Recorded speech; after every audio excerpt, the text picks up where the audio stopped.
Cumprimentamos a todos com a paz do nosso Senhor e Salvador Jesus Cristo. Estamos iniciando mais um programa EBD na TV. Nós estamos durante este segundo trimestre de 2018 estudando nas revistas da CPAD com o tema Valores Cristãos, enfrentando as questões morais de nosso tempo.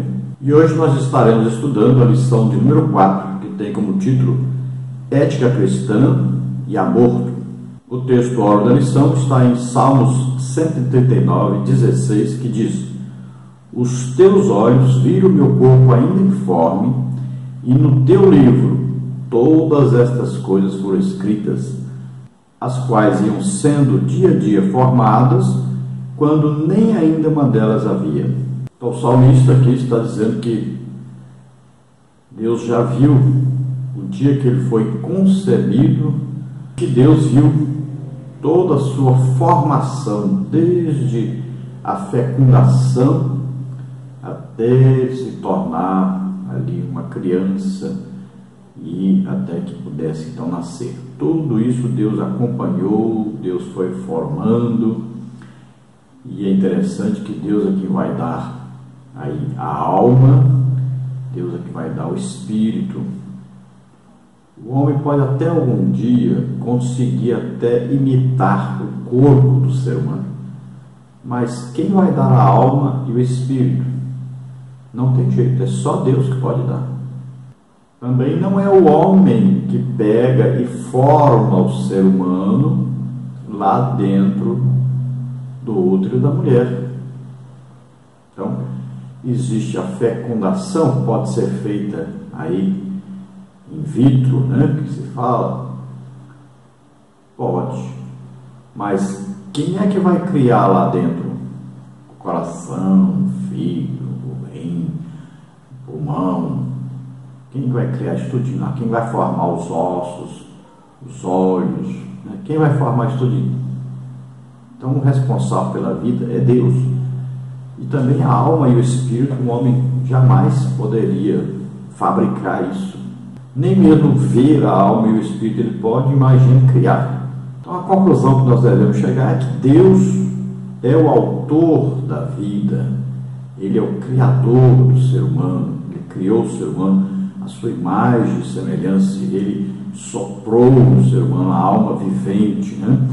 Então o homem é um ser espiritual, recebe o espírito que vem de Deus, Deus lhe dá a alma, que vai ser ali responsável pelo seu intelecto, sua inteligência, o seu viver aqui na terra, e vai lhe dar um corpo onde vai morar esse espírito e essa alma, e durante a existência do homem sobre a terra, esse corpo então será necessário, até o dia que ele for então arrebatado, e esse corpo vai ser transformado, ou até o dia que ele morrer, e esse corpo vai ser sepultado e entrará aí em corrupção, ou seja, em deterioração, que nós chamamos de necrose, né? Vai apodrecer.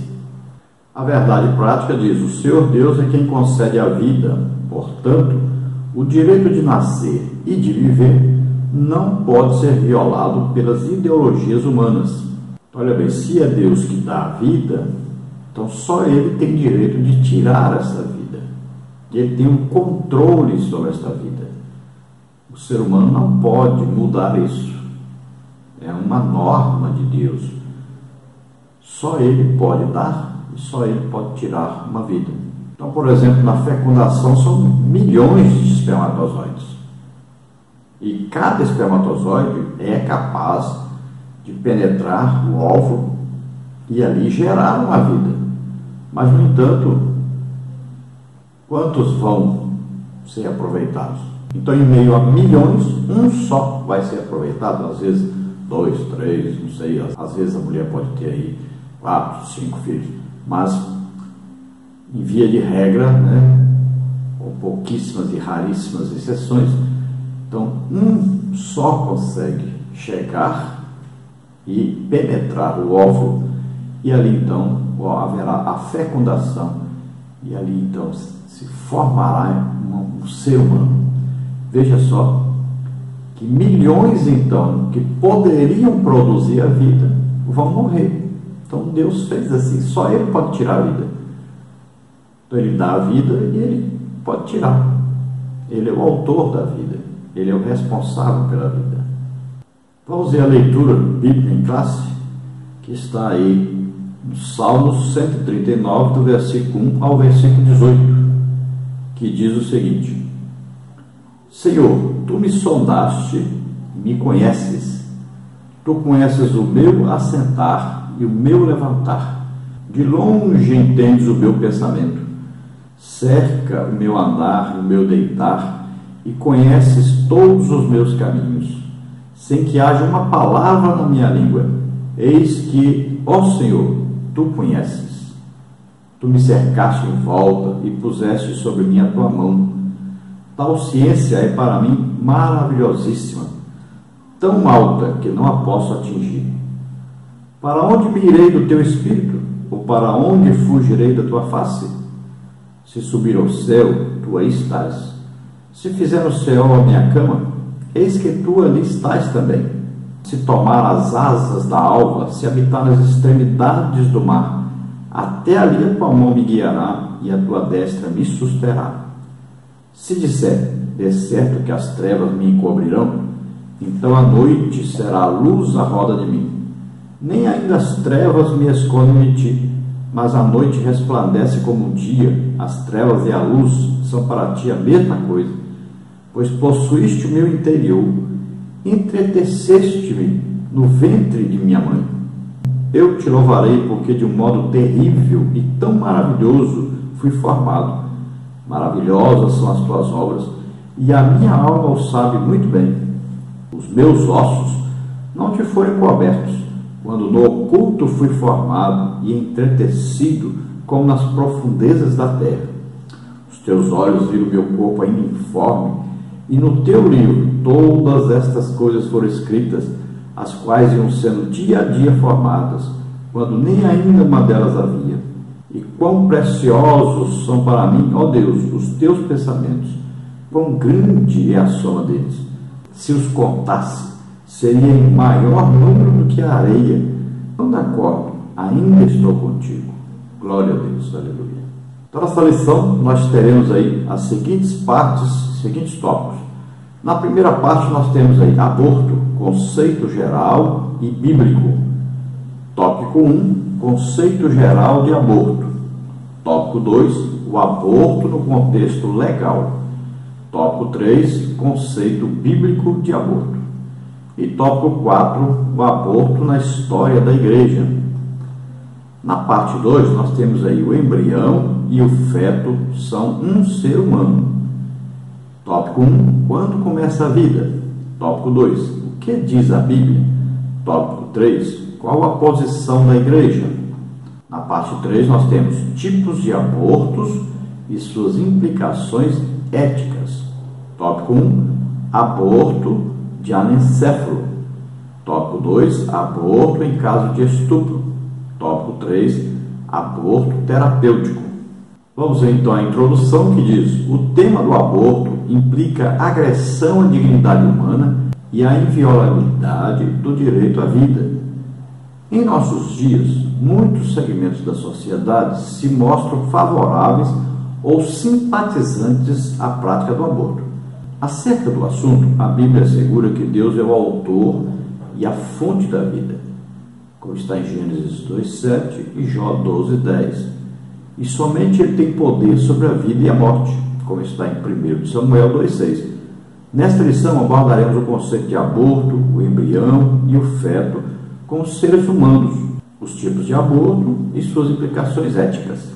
Então nós vamos adotar aqui o aborto como a cessação de vida. Então a interrupção da formação de uma criança, de um ser humano.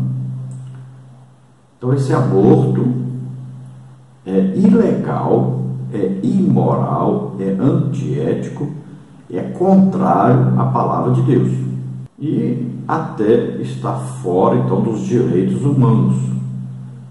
Então todo ser humano, desde o momento da fecundação, ele já tem direito à vida. Ninguém pode tirar essa vida, ninguém tem essa autoridade, a não ser o próprio Deus que deu a vida.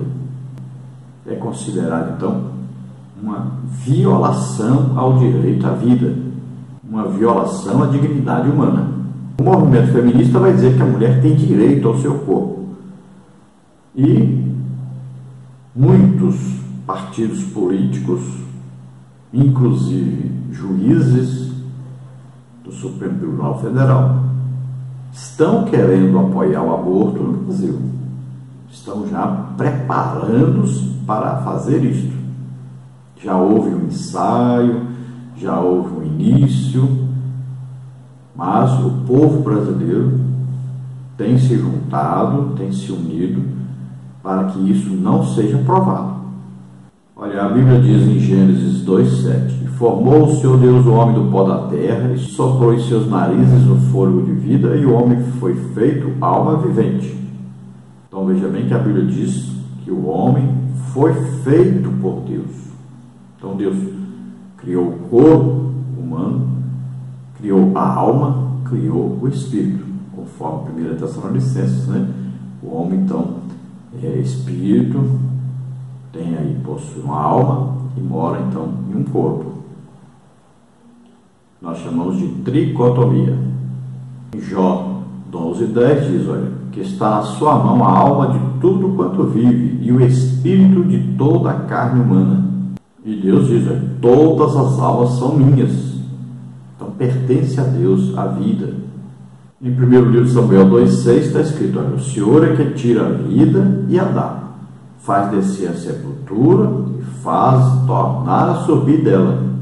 Então veja bem que o poder de dar a vida e de tirar a vida só pertence a Deus. Quem fizer qualquer agravo à vida humana, quem tiraram a vida humana, está pecando gravissimamente contra Deus. Então nessa lição nós vamos estudar aí quando é que o ser humano passa então a existir. Então nós sabemos que biologicamente, né, tem uma explicação. Então, biblicamente, também tem uma explicação. Então, nós vamos estudar sobre isso aí e vamos ver a partir de quando, então, tem aí uma vida e que deve ser esta vida preservada, guardada, garantida. Na parte 1, então, nós temos aí aborto, conceito geral e bíblico. O aborto é a interrupção da gravidez. Parte da sociedade considera como um direito da mulher, mas a Bíblia trata-o como um crime contra a vida. Então, o que é aborto? É uma interrupção de uma gravidez, a interrupção de uma formação de uma vida no útero de uma mulher. Então, essa interrupção aí se chama aborto. Algumas pessoas da sociedade que não têm conhecimento de Deus, não têm temor de Deus, pessoas que querem viver a sua própria maneira, então essas pessoas dizem, principalmente as feministas, dizem que o corpo da mulher pertence à mulher. O que diz a Bíblia em Êxodo, capítulo 23, 26? Diz, olha, não haverá mulher que aborte, nem estéril na tua terra, o número dos teus dias cumprirei. Então, a ordem de Deus que não houvesse aborto. Então, veja bem, uma ordem dada por Deus. É proibido haver aborto. Está lá uma ordem dada ao povo que Deus escolheu e colocou sobre a terra para representar Deus sobre a terra. Se nós olharmos aí o caso de Onã na Bíblia, está registrado em Gênesis 38, falando que ele derramou fora o sêmen para que não suscitasse descendência ao seu irmão. Mas veja bem, se ele não quisesse dar descendência ao seu irmão, ele apenas seria humilhado conforme a lei. Era assim que funcionava. Naquele tempo ainda não tinha os 10 mandamentos. Então ele só seria humilhado diante de todos, não morreria. Mas quando ele derrama o sêmen, quando faz o ato sexual com a mulher que era de seu irmão, e ele decide jogar fora o sêmen, o que ele está fazendo? Ele está jogando fora vidas, e principalmente uma vida que iria então, um óvulo, um espermatozoide, um daqueles, né, dos milhões que ele lançava agora, um deles penetraria o óvulo e fecundaria, então formaria uma vida. Então ele estava matando uma vida, pelo menos. Na verdade eram milhões, mas uma que prevaleceria conforme o desejo de Deus. Então, o que Deus faz? Deus mata o Onã por causa disso. Veja só como é sério isso. O que Onã estava fazendo? Um método para evitar filhos. Então, por exemplo, hoje tem pílula, tem camisinha, tem DIU, é tanta coisa, né? Então, essas coisas são para quê? Para evitar que se nasça, então, uma criança. Então, veja bem, é muito sério e nós temos que entender isso. Nenhum crente pode fazer isso. Nenhum crente pode adotar algum método anticoncepcional, porque ele está evitando que nasça uma vida, está impedindo que nasça uma vida. Então, quem faz isso é digno de morte. Aí o que Deus faz? Deus não continua matando todos que fazem isso, mas um dia haverá um juízo para isso. Então, se você já fez, peça perdão a Deus. Você, seu marido, concordou, peça perdão a Deus. Deus perdoa. Quando você evita filho, você está dizendo que eu não confio, não tenho fé em Deus, não confio que Deus vai cuidar de mim, vai cuidar da minha família. Então você está achando que o passarinho é mais importante que você, porque Deus trata do passarinho e não passa fome. Você está achando que uma flor é mais importante que você para Deus, porque a flor se veste bem e não é ela que paga a roupa dela. É a falta de fé, de confiança em Deus. Também algumas mulheres não querem filhos para o quê? Não estragar o corpo, não deformar o seu corpo, né? Então isso é o quê? É uma idolatria ao seu corpo. É considerar o corpo mais importante do que Deus. E olha, quando a Bíblia diz, lá em Salmo 127, diz que os filhos são bênção de Deus, é o galardão, o prêmio de Deus. Então, quando você diz, eu não quero filho, você está dizendo o quê? Eu não quero a bênção de Deus. Eu não quero o presente que Deus quer me dar. Você está recusando receber Deus na sua casa, na sua vida. Então, você está sendo rebelde contra Deus. Vamos ver então aí, na parte 1, aborto, conceito geral e bíblico. Temos aí o tópico primeiro, conceito geral de aborto. Tópico 2, aborto, contexto legal. Tópico 3, conceito bíblico de aborto. Tópico 4, o aborto na história da igreja. Tópico 1, então, conceito geral de aborto. A palavra aborto é formada por dois vocábulos latinos, que é ab, privação, e ortus, que significa nascimento, que juntos significam privação do nascimento. O substantivo aborto é derivado do verbo latino aborior, falecer ou sumir, expressão que indica o contrário de orior, nascer ou aparecer. Assim, conceitualmente, o aborto é a interrupção do nascimento por meio da morte do embrião ou do feto. Esta interrupção pode ser involuntária ou provocada. Então, veja só, primeiro existe o quê? O embrião.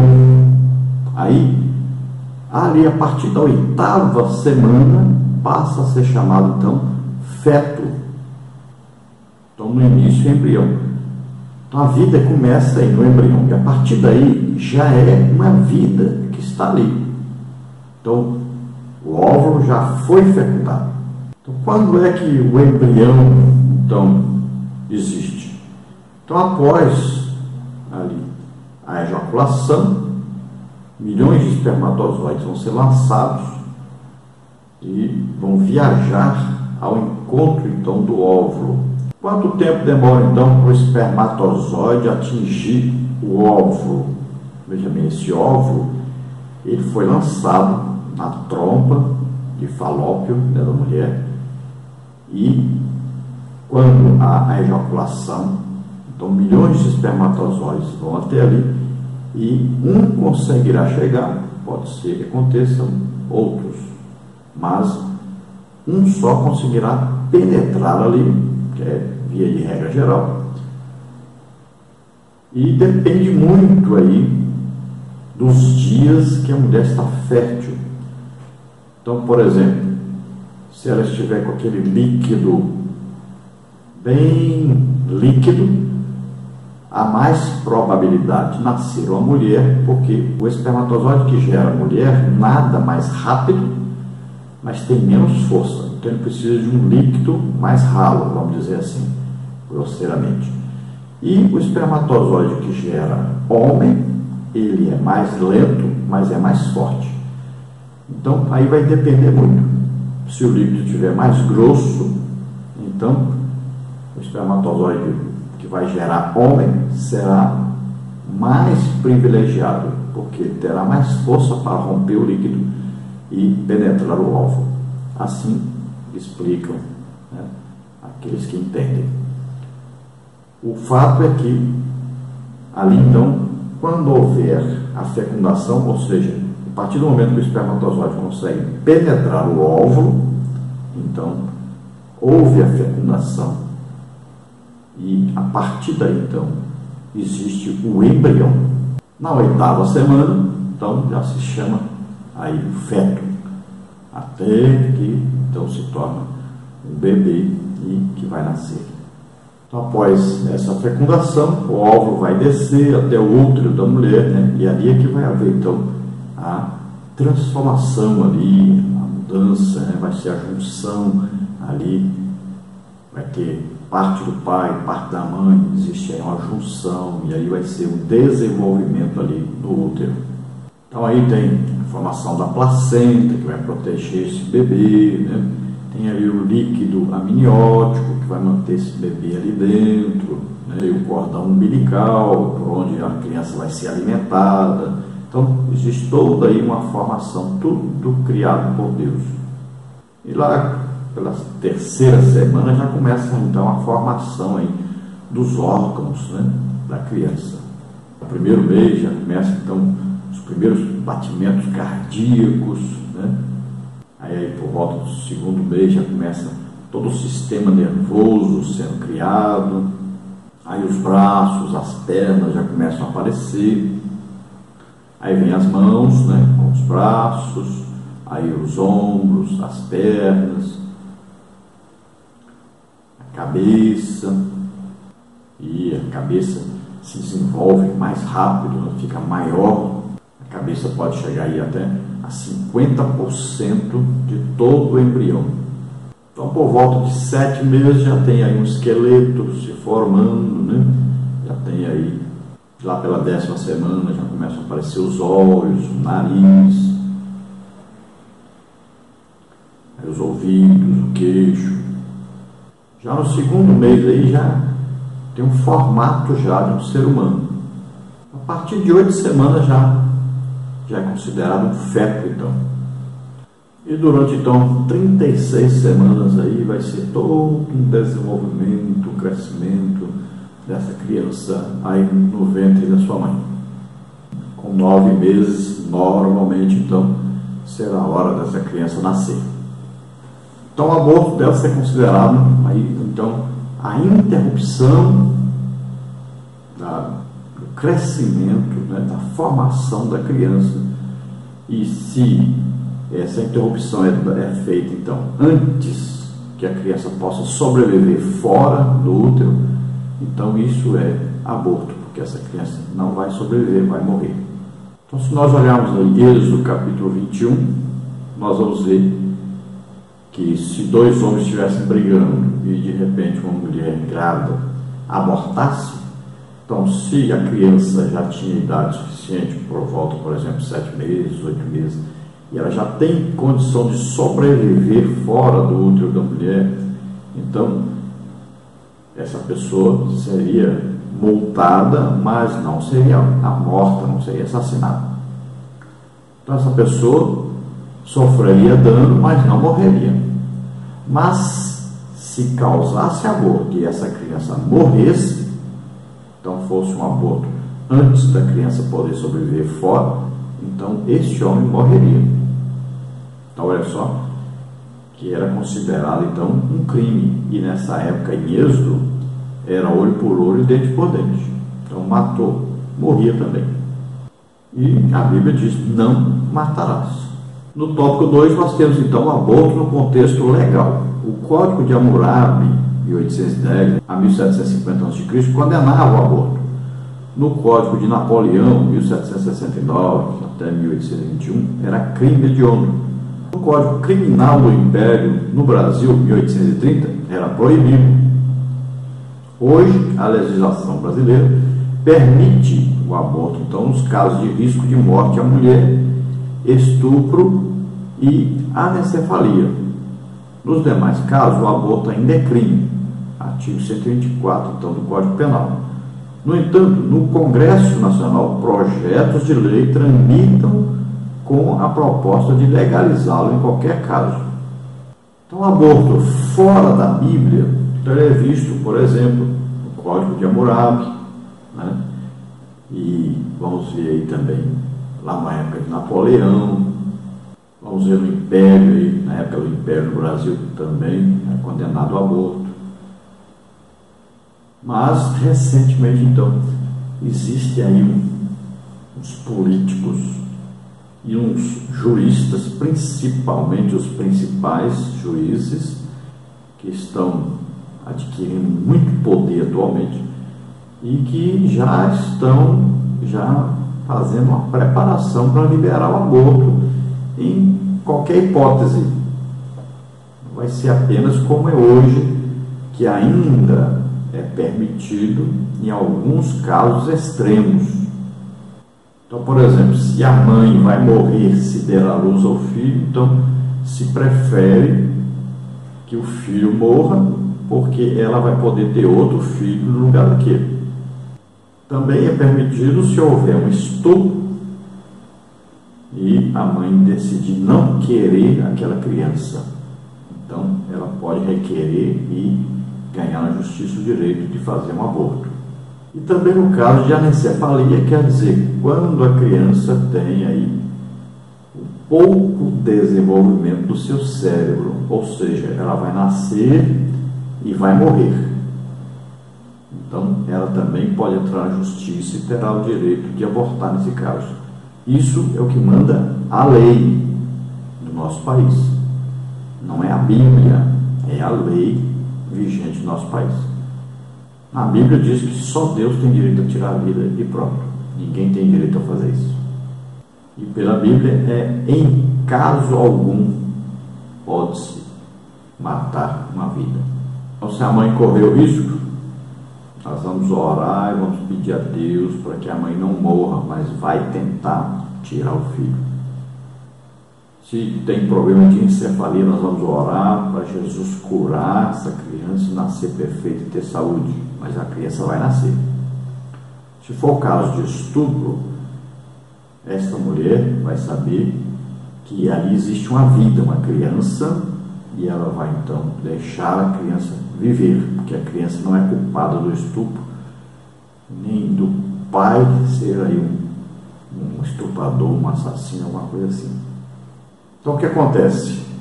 Pode-se evitar aborto, desde que se dê assistência a esta mãe. Então, se ela tiver a devida assistência, a devida ajuda, né, ela poderá ter o filho. O problema é que não querem ter o trabalho, não querem ter despesas para ajudar essa pessoa, então preferem fazer o aborto, preferem matar uma criança. Tópico 3, conceito bíblico de aborto. Na lei mosaica, provocar a interrupção da gravidez de uma mulher era tratado como um ato criminoso. Veja Êxodo 21, 22 e 23. No sexto mandamento, o homem foi proibido de matar, Êxodo 20:13, que significa literalmente, então, não assassinar, né? Não matarás. Os intérpretes do Decálogo concordam que o aborto está incluso neste mandamento. Assim, quem mata o embrião ou o feto peca contra Deus e contra o próximo. Então, Êxodo 21, 22 e 23 diz o quê? Se alguns homens pelejarem, ferir uma mulher grávida e forem causa de que aborte, porém, se não houver morte, certamente aquele que feriu será multado conforme o que lhe impuser o que manda o marido da mulher e pagará diante dos juízes. Mas se houver morte, então darás vida por vida. Então veja aí, 2 homens brigaram, acabaram empurrando a mulher bateu lá, perdeu a criança. Então a mulher abortou a criança que estava esperando. Se essa criança tinha por volta de 7 meses, 8 meses, né, então, e essa criança sobreviveu, então aquele homem que foi culpado disso, ele apenas pagaria uma multa estipulada pelo marido daquela mulher. Agora, se a criança morresse, então este homem que era culpado desse aborto morreria também. Então haveria aí uma pena de morte, ou seja, era considerado um assassinato matar essa criança que não tinha nascido ainda. É evidente que modernamente alguns têm interpretado isso aí completamente diferente, principalmente aqueles que apoiam o feminismo, dizem que são donas do seu corpo e fazem o que quiser com o seu corpo. Tópico 4, o aborto na história da igreja. O ensino dos 10 apóstolos do século I, chamado de Didaquê, condena o aborto. Não matarás o embrião por aborto e não farás perecer o recém-nascido. Didaquê 2:2. O apologista Tertuliano, 150-220 aí depois de Cristo, ensinou que a morte de um embrião tem a mesma gravidade do assassinato de uma pessoa já nascida e que impedir o nascimento é um homicídio antecipado. O polemista Agostinho, 354-430, e o teólogo Tomás de Aquino, 1225 a 1274, consideravam o pecado grave interromper a gestação e o desenvolvimento da vida humana. Estão falando aí da igreja, né? Igreja verdadeira. Então fala-se dos apóstolos, o que os apóstolos achavam disso aí. E fala também da igreja paralela, que não é de salvos, né? Fala aí da igreja católica, né? De alguns líderes aí, o que eles achavam. Então, para os apóstolos e os crentes verdadeiros no início da igreja, então era um crime fazer uma coisa dessa, não podia de jeito nenhum abortar. E para também os religiosos de denominações aí, né, idólatras, pessoas que não eram crentes e de igrejas, eles também consideravam um crime, não podia de jeito nenhum haver aborto. E todos citam os 10 mandamentos e dizem: não matarás. Então, indicando que consideravam assassinato alguém que fizesse o aborto. Claro, aí nós estamos falando de um aborto, né, que a pessoa decide fazer. Não é um acidente. A pessoa, por exemplo, está aí andando, né, tomba aí, cai, uma queda, perde o bebê. Não foi culpado, não pensou, né, em abortar. Estamos falando da pessoa que decide, toma a decisão de abortar. Então aí nesse caso é um pecado gravíssimo contra Deus, contra a vida humana. Então vamos à parte 2, que diz: o embrião e o feto são um ser humano. Fecundação, embrião e feto são os nomes das 3 etapas da gestação. Então, número 1, quando começa a vida? Tópico 2, o que diz a Bíblia? Tópico 3, qual a posição da igreja? Tópico 1, então, quando começa a vida? Muitos cientistas concordam que a vida tem início na fecundação, quando o espermatozoide e o óvulo se fundem, gerando uma nova célula chamada zigoto. Outros defendem que a vida inicia com a fixação do óvulo fecundado no útero, onde recebe o nome de embrião período entre o 7º e o 10º dia de gestação. Outros apontam o começo da vida por volta do 14º dia, quando ocorre a formação do sistema nervoso. Tem ainda os que indicam o começo da vida quando o feto tem condições de se desenvolver fora do útero por volta da 25ª semana de gestação. E também os que defendem a ideia de que a vida só se inicia por ocasião do nascimento do bebê. Para nós, nós vamos considerar aí, a partir do momento que houve o ato sexual aí, e houve a fecundação, então, desse óvulo. O espermatozoide conseguiu chegar lá, penetrar o óvulo. Então, ali existe agora uma vida em formação. A partir daí, existe uma vida em formação. Então, qualquer coisa que é feita para impedir essa fecundação já é um pecado. Porque Deus não permite isso e matou o Onã por causa disso, porque ele impediu de haver a fecundação. Então veja só que coisa séria. Então o DIU, por exemplo, é um pecado. A camisinha, a pílula, veja só. Então isso aí já é um pecado, porque está impedindo uma vida de ser gerada. Agora, como no caso que nós estamos estudando hoje é sobre aborto, então o aborto é a partir do momento em que o óvulo foi fecundado. A partir daí existe uma vida em formação e não pode então isso ser parado, esse processo ser parado, ser impedido, porque existe aí uma vida que tem direito a sua própria vida. Agora que existem várias ideias, várias interpretações, é evidente. Então, tem pessoa que vai dizer, não, é só depois do 6º dia que vai descer aí para o útero da mulher, esse óvulo fecundado. Aí o outro vai dizer, não, é mais para frente, é só depois que o sistema nervoso começar a ser aí criado, funcionar. O outro vai dizer, não, é só depois que tiver formado completamente a criança. Aí o outro vai dizer, não, é só depois que nascer. Então cada um vai ter uma ideia, né?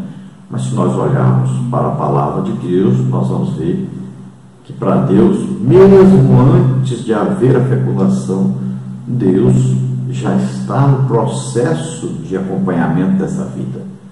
E é uma coisa muito impressionante no caso de Sansão, porque a mãe de Sansão, mulher de Manoá, quando ela tem um encontro com o anjo diz para ela que a partir daquele momento ela não poderia beber mais vinho, não comer mais coisa impura. Veja só, mas ela nem tinha ainda tido a relação sexual com seu marido Manoá para ser gerado Sansão ainda. E já deram a ordem, e já foi dada a ordem que a partir dali ela não poderia mais tomar vinho, porque o menino seria nazireu, não poderia beber vinho, nem comer nada impuro, né? Não poderia comer nada carne de animal morto, nem nada. Veja só. Então, é uma coisa interessante isso. Não tinha ainda tido nenhum ato sexual para o menino nascer, não havia fecundação ainda, e já tinha a ordem que ela não podia beber esse vinho nem comer coisa impura. Então nós devemos analisar direitinho que para Deus, quando foi dito que ela ficaria grávida, teria um filho, para Deus ela já estava grávida. Olha só que coisa tremenda. Então um perigo muito grande que as pessoas correm quando decidem não ter um filho, sendo que Deus, na sua palavra, principalmente no Salmo 127, diz que os filhos são bênçãos do Senhor, são presentes de Deus para nós. Então você está recusando o presente de Deus, você está se rebelando contra a vontade de Deus, e não existe na Bíblia nenhum versículo dizendo que é permitido aí você evitar filhos ou que é permitido você abortar. Não existe nenhum versículo na Bíblia dizendo isso, apoiando essa ideia. No tópico 2 aí, o que diz a Bíblia? Então, como as respostas humanas têm sido controversas, o cristão deve buscar a verdade na revelação divina. A palavra de Deus ensina que a vida inicia na fecundação, como está em Jeremias 1:5. O rei Davi descreve sua existência como ser vivo desde o início da concepção.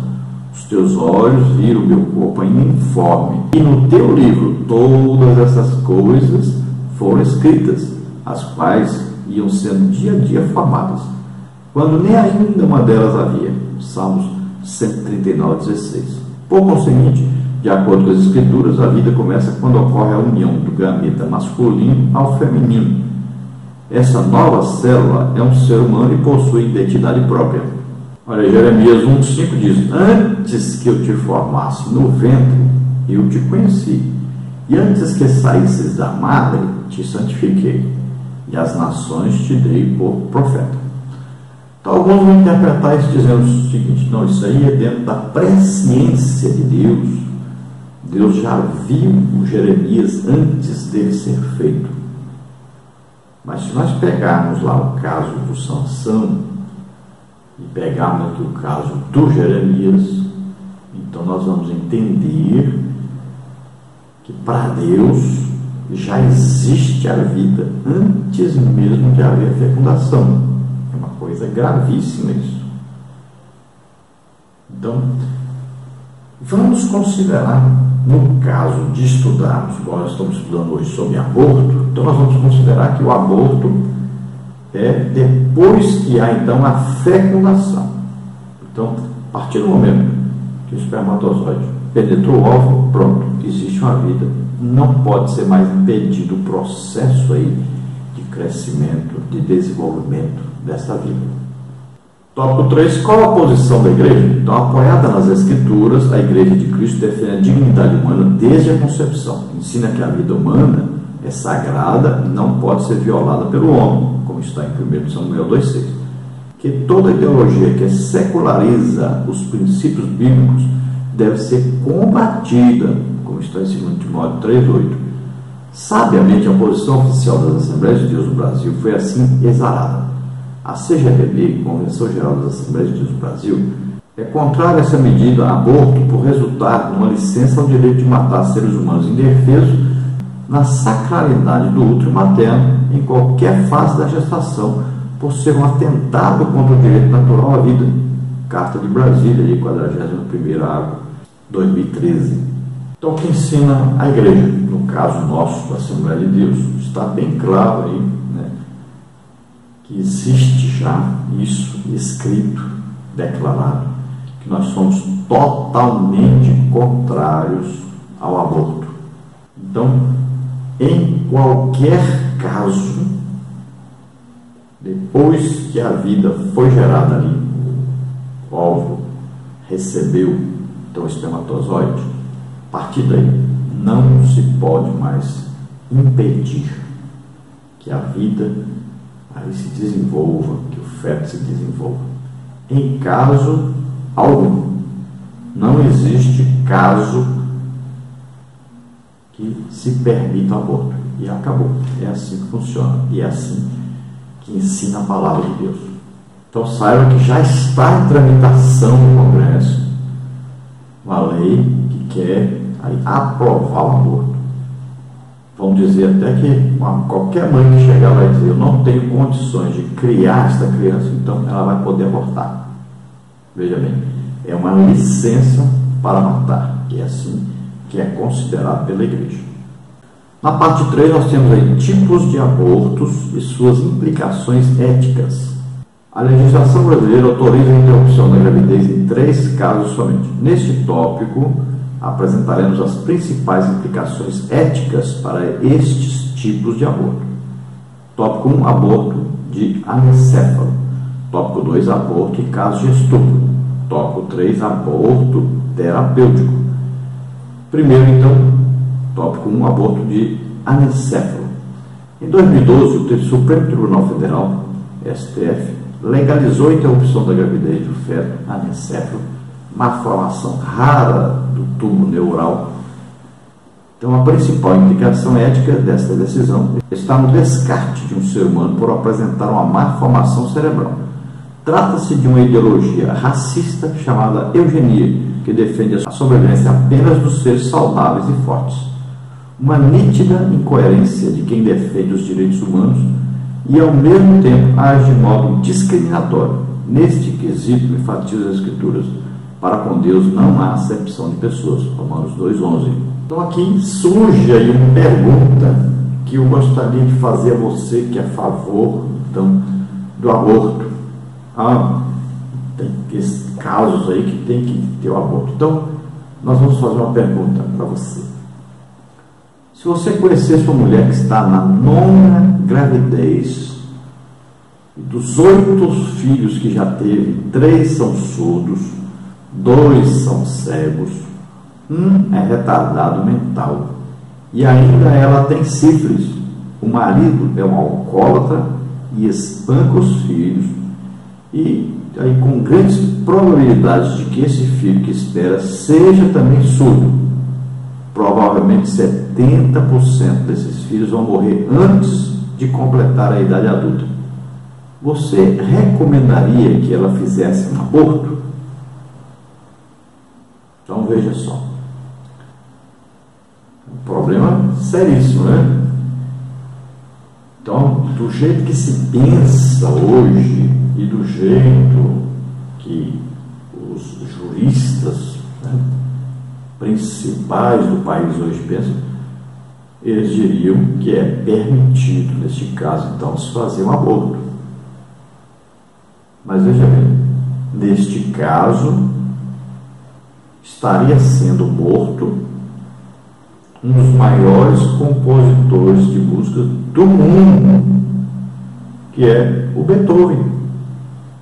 Isso aí é a família do Beethoven. Se você concordou que ela deveria abortar essa criança, você acabou de matar o Beethoven, que é considerado aí o maior gênio musical de todas as épocas da humanidade. Então nós devemos nos lembrar, por exemplo, de João Batista, que foi cheio do Espírito Santo desde o ventre de sua mãe. Quando Maria foi visitar Isabel estava no 6º mês de gravidez e a criança saltou no ventre de Isabel. Veja bem. Então nós devemos analisar bem e ver que já existe ali uma vida e não pode ser interrompida essa vida. E veja que mesmo no caso desse cérebro dessa criança não estar muito desenvolvida, quantas crianças nasceram assim e depois acabou aí o cérebro desenvolvendo? Quantas também foram curadas por Jesus? Então nós não podemos tomar essa atitude de decidirmos uma vida. Nós não temos esse direito de matar ninguém. Tópico 2, o aborto em caso de estupro. Como não é necessária a comprovação do crime de estupro e nem autorização judicial para o aborto, a lei é permissiva e complacente com a interrupção da gravidez sob a alegação de estupro sem que ele tenha ocorrido. Assim discute-se a inviolabilidade do direito à vida do nasciturno, artigo 5º, né? Artigo 2º. Outra questão ética relaciona-se ao fato de que um crime não pode justificar outro crime. Para os cristãos, o ensino bíblico é claro: não te deixe vencer do mal, mas vence o mal com o bem. Romanos 12:21. Então, no caso de um abuso sexual, um estupro, a criança não tem culpa disso. Então nós temos que ajudar a pessoa que ficou grávida, que foi estuprada, e não matar a criança. Então já houve um crime, nós vamos fazer outro crime para corrigir outro crime. Já são 2 crimes aí. Então deve-se ajudar esta mãe a ter esse filho e a criar esse filho, e não matar uma criança que já foi gerada.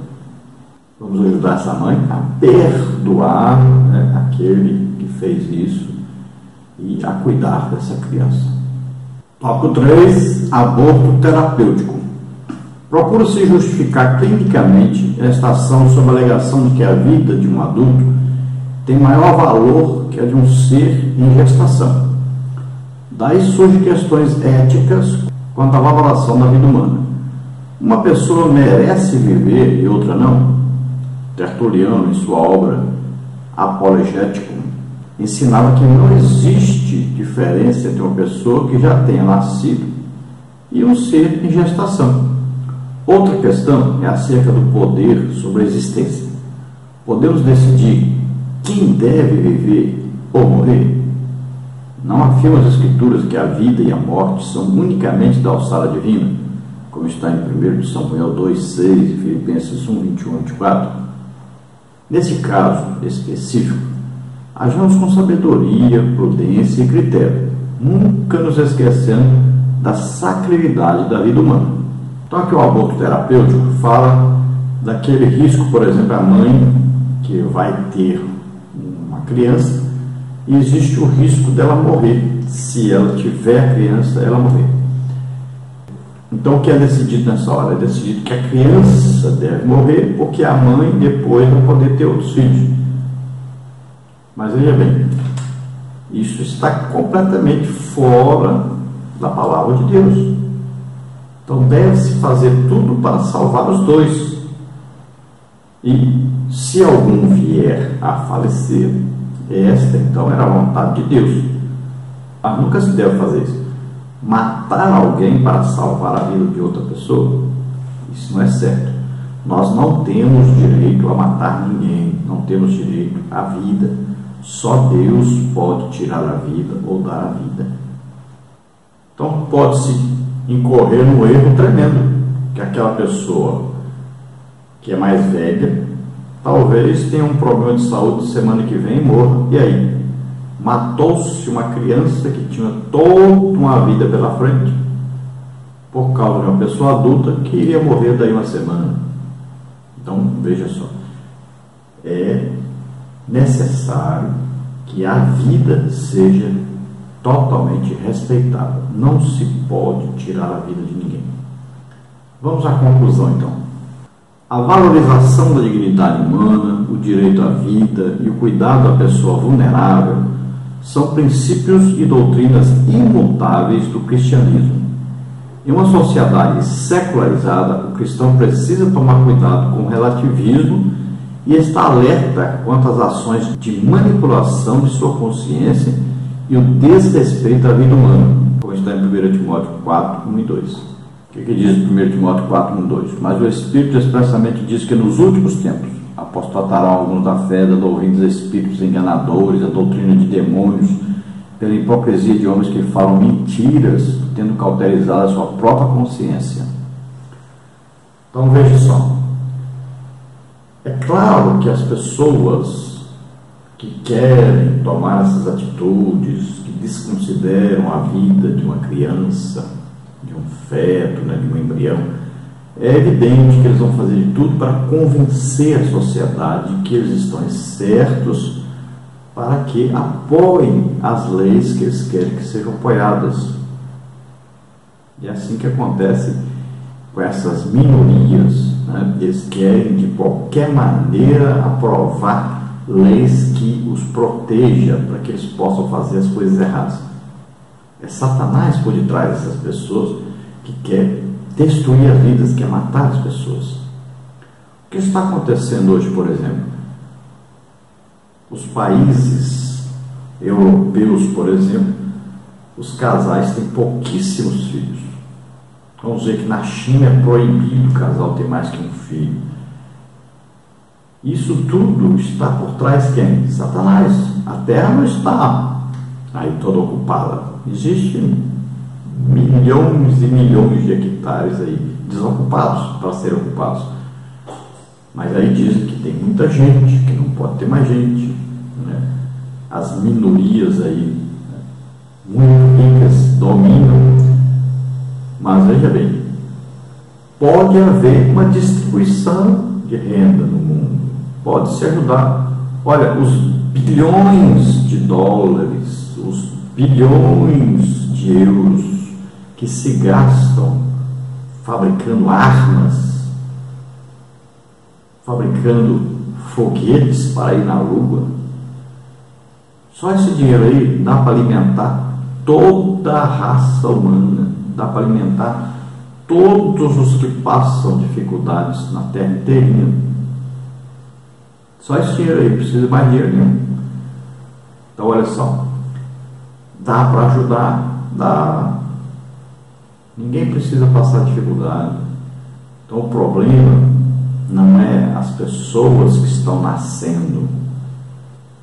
Na Europa já não se tem mais jovens, não tem mais a força trabalhadora. Então, os países estão quebrando de tantas aposentadorias, porque não tem a força jovem para trabalhar. E lá está acontecendo uma coisa terrível. O que está acontecendo? O islamismo coloca lá uma pessoa que pode ter 4 mulheres, com cada mulher tem 4 filhos. Então um homem só tem 16 filhos, mais a mulher, e já vão tomando conta da sociedade, porque eles não querem filhos. E aqui no Brasil está acontecendo também. Então eles vão dominar lá a Europa. Em 20 anos eles estão dominando tudo, e a Europa vai se tornar muçulmana. Veja só, aqui no Brasil entrou através desse partido maligno que estava no governo aí, e estão querendo fazer a mesma coisa. E os brasileiros já vão nesse ritmo, não querem filhos. E, por incrível que pareça, a igreja evangélica está nesta situação. Não querem filhos. Não sabem que estão pecando gravemente contra Deus. É impressionante isso. Mas filhos são bênçãos do Senhor. Filhos são presente de Deus para nós. Não existe nada na Bíblia, nenhum versículo sequer, apoiando não se ter filhos, evitar filhos ou abortar filhos. Muito pelo contrário. Só existe apoio para se buscar ter filhos, e de preferência muitos filhos. Se Deus cuida de passarinhos, se Deus cuida de flores, imagine passarinho. Já viu um passarinho com a enxada nas costas plantando alguma coisa para comer? Já viu uma flor costurando aí com agulha para poder fazer roupa para ela? Deus cuida disso aí. Imagine de nós. Confiemos mais em Deus, temos fé em Deus. Deus vai cuidar de nós. Então obedeça a Deus, obedeça a palavra de Deus, confie em Deus, tenha fé em Deus. Sem fé é impossível agradar a Deus. Vamos orar agora. Procure seguir a palavra de Deus. Vamos orar. Pai querido, em nome de Jesus, aqueles que se aproximam de Ti agora, arrependidos dos seus pecados, perdoa, Senhor, ajuda-os agora a se encontrar contigo. Ó Senhor, tem misericórdia dessas vidas que pecaram contra Ti, Senhor, que pecaram contra a vida. Ó Senhor, perdoa-os e ajuda-os, Senhor, para que daqui para frente, Senhor, não peque mais contra Ti. Ó Senhor maravilhoso, em nome de Jesus, ajuda, Senhor, Teu povo a entender a Tua palavra, entender a Tua vontade, Senhor, a confiar em Ti e a ter fé em Ti. Em nome de Jesus, Te agradecemos, Pai, em nome de Jesus, muito obrigado. Amém. Glória a Deus. Aleluia. Você que está doente, está enfermo, vamos orar juntos agora. Pai querido, em nome de Jesus, toca essas vidas agora. Em nome de Jesus, toda enfermidade, toda doença, solta essas vidas, em nome de Jesus, agora. Amém. Glória a Deus. Olha, nós estamos em Joinville, Santa Catarina, estamos gravando aqui. Estamos aqui num apartamento alugado pelo presbítero Alberto Bayer, e estamos aqui pregando nas igrejas.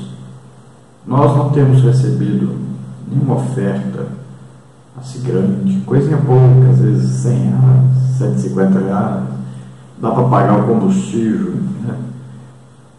Uma despesinha, mas muito pouco mesmo. Mas nós queremos dizer para você que Deus tem feito grandes coisas, muita gente curada. Mais de 700 pessoas já foram curadas do dia 23 de março para cá. Batismo do Espírito Santo, libertação, salvação de almas. Já estamos aí com quase 50 almas salvas.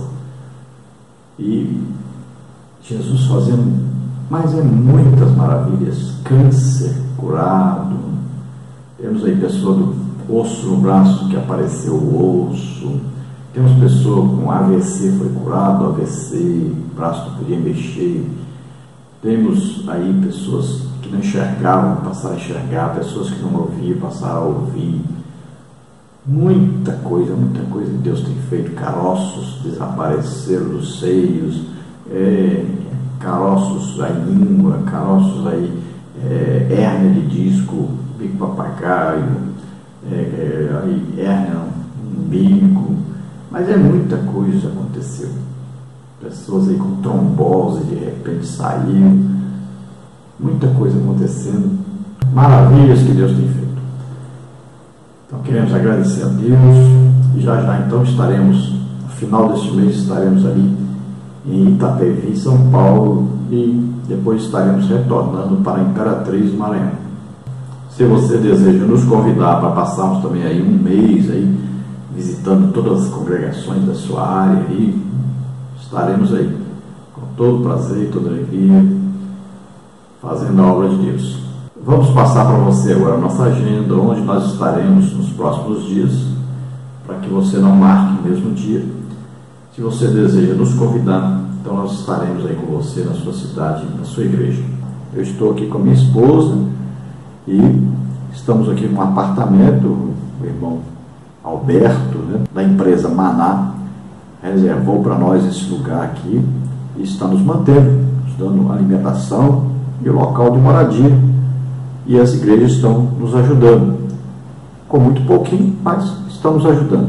Então, você quer fazer o mesmo trabalho, pode nos convidar, nós estaremos aí também com você na sua cidade, na sua igreja, visitando as congregações. Vamos agora passar para você a agenda, onde nós estaremos nos próximos dias, para que você não marque conosco as mesmas datas.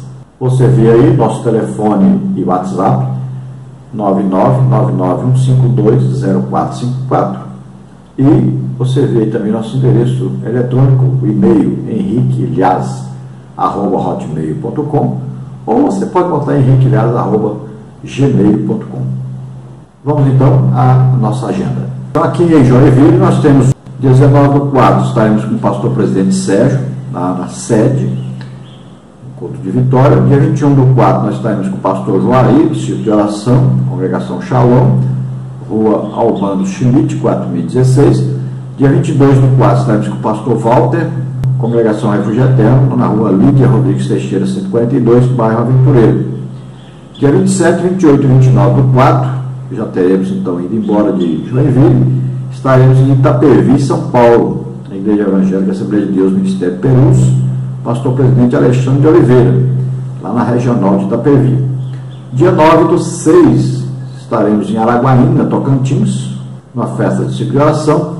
Dia 29 e 30/9, estaremos em São José dos Campos, São Paulo, palestra de EBD, sábado e domingo, no culto para ganharmos almas, lá no Ministério Belém. Dias 3 e 4 do mês 11, estaremos em Barueri, em São Paulo, Igreja Evangélica Assembleia de Deus, festa de ciclo de oração, irmã Rosimbeiro, lá no Jardim Paulista. Dias 16, 17 e 18 do mês 11, estaremos nas Ilhas Martas Vineyard, nos Estados Unidos, numa festa dos jovens. Dia 24 e 25 do 11, estaremos em Japeri, no Rio de Janeiro, um curso de capacitação para professores, no sábado à noite, domingo pela manhã, manhã avivada, dons, batismos e curas, e à noite o culto de missões para ganharmos almas. Então essa aí é a nossa agenda, que já está marcada, e você pode entrar então e marcar outra data que nós estaremos aí com você. Temos pouquíssima coisa marcada, inclusive o mês de maio está todo livre ainda. Então entre em contato conosco o mais rápido possível e nós estaremos aí com você, na sua cidade, na sua igreja. Glória a Deus, a paz do Senhor a todos.